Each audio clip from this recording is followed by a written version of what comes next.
Yeah, and sorry, as you mentioned, yeah, you did at the back end of the Wolves part, you got your call up to England. I thought I quickly moved on from that too quick. But yeah, when you got that call up, you're at Wolves. Where was you when you first heard that and you get that call? Oh, it's amazing. So we played Aston Villa away Mm. on the early kickoff on the Saturday. We won 1-0. I scored a volley. We'd not beaten. Wolves hadn't beaten Villa in the Park in about 20 years or something. So we won. Huge result for us. Big win. Insane. Obviously, I was delighted. Scored. The Sunday night, I went back home because it was the early kickoff. So I've gone down the road back down south, and then Sunday night I've drove back up to the Midlands to get ready for Monday. So I get back into the kitchen about, I don't know, I can't remember, 6 o'clock, maybe slightly late, I don't know, 6 o'clock. And then I get into the kitchen and I get a text message on my phone. And it's like from the FA saying you've been called up for England, and I'm like, wow, not sure. Like, I've heard stories of people back getting messages, and I was like, well, I don't know. And then like within a minute, I've got a call.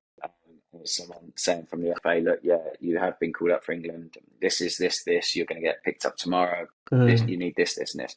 And I was just like, and they were like, oh, and you've probably got about, I don't know, half an hour before it gets announced on Sky Sports News or whatever. So then I'm just like, this is unbelievable. I've just got through the door with my wife. I don't know if she was my wife then. I think she probably was. And then just like, it's just incredible. And then you're like phoning around, trying to phone like my mum and dad, my brother, and just madness. Absolute madness. Amazing. Insane. Oh yeah, so sorry, I thought Trey was going to come with a question there, my bad. But yeah, so you get the news, family must be ecstatic from the journey of like taking you here, there and everywhere to now hear that you've actually going to represent your country. Must have been amazing for them as well. Yeah, I mean, super proud. Yeah. Just they've seen the journey that you've gone on. I never played in any of the England under 16, 17, 18, 21s, nothing. And then, built myself up like Championship, League One, built myself back up and got to the Prem, and now, getting to play for my country is just, it's as you mentioned earlier, it's the pinnacle. It's what everyone dreams as a kid to go out and represent their country, and I was able to live that dream. Absolutely. And I think what I take off that is the discipline that you mentioned earlier on. Like, it just sort of shows if you put in the work and you do work as hard as you say, it can come. And even the way you said you moved from League One Championship up, like, that moment coming must have just been like a crazy feeling. So you walk into the camp, or you get picked up, as you said. You walk into the camp. Obviously, now you're alongside the people that you've just been performing against in the Prem and stuff like that. What's camp like for England at that stage? Oh, well, Fabio Capello's the manager. I've heard some stories. Heard some stories. Crazy, yeah. But he, like, to be honest, I get told from the lads that were there, like that was more towards the end of his tenure, so he'd mellowed a little bit in a few of the things that he was previously like, but he didn't speak much English.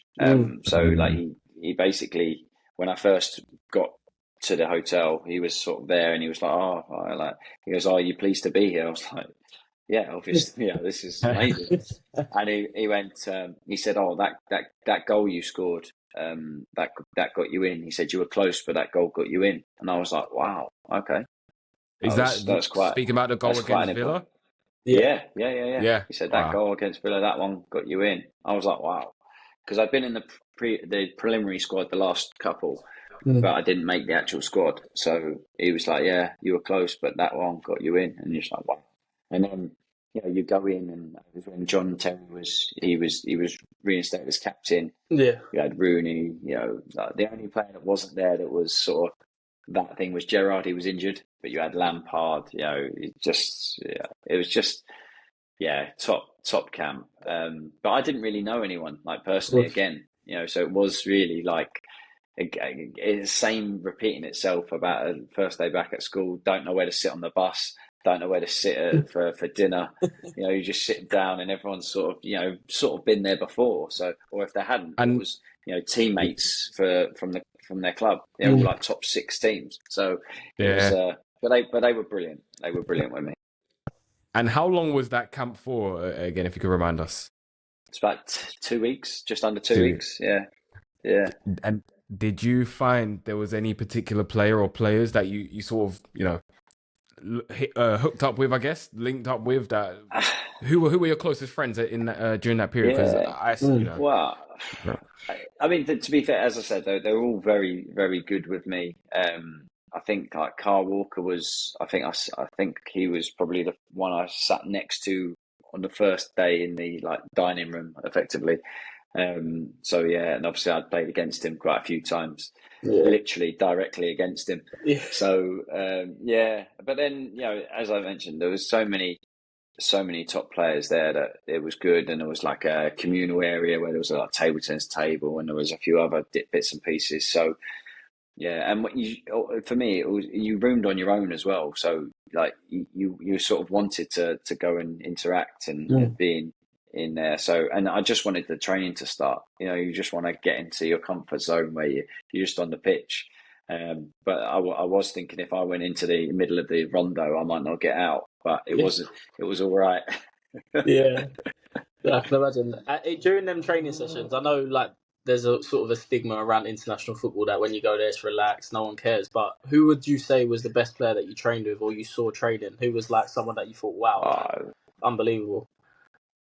To be honest, there was a lot. Yeah, they really were. There were, you know, Rooney was exceptional. Actually, Ashley Cole was there. Yeah, Terry, Lampard. You know, just thinking when you're going around, you're looking, and you're just like, just the way that they manipulate the ball, or the way that they, you know, they're just so comfortable in certain positions. And I remember, I always sort of mention it, but just on the shooting drills, I remember just looking and thinking like Darren Bent hadn't missed a target. Yeah, every single shot was like whips into the corner, or you know, not necessarily scored every single one, but didn't miss the target. And I was like, oh wow, like that's cool. Don't get me wrong, Rooney was smashing them in, and there was Defoe, Crouch.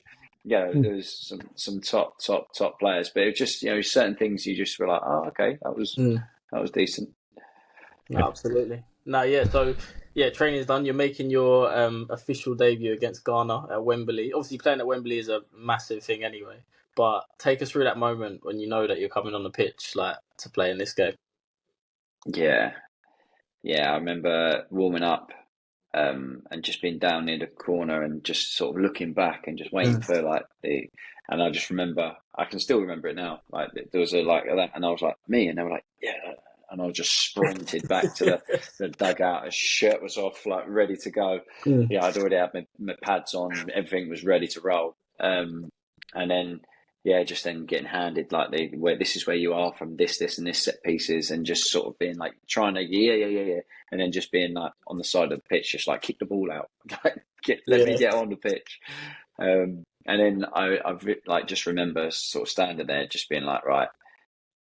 Don't look nervous, because you know the camera is going to be on you. It's your debut. You think like just sort of stand there, just like be like, right, don't look nervous. And then I just remember like Jack Wiltshire come off. Yeah.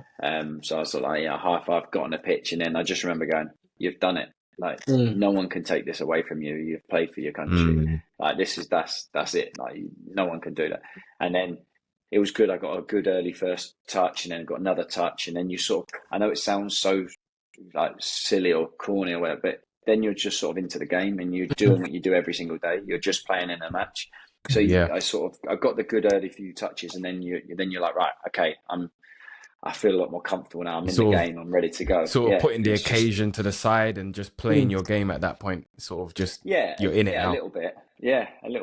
Well, I played on the right wing the whole time, so it was like, you know, I've managed to get all the way playing 99.9% of the games playing left wing, and then I come on right wing. I was like, no problem. That's fine. I'll play wherever.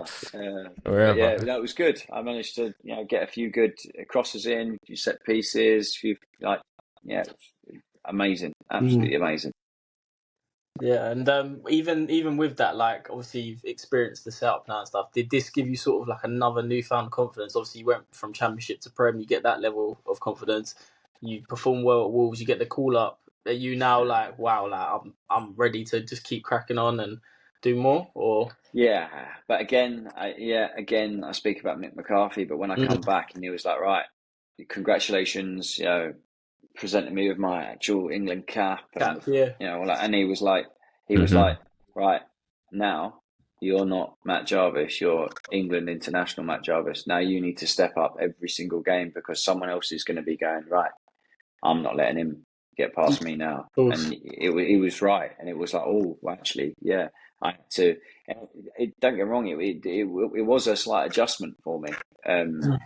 Because now you've got to hold yourself to a higher standard. You've got to perform week in, week out because you're judged because you're now England international. So yeah, again, way to bring you back down to earth and be like, right, now you need to work even harder.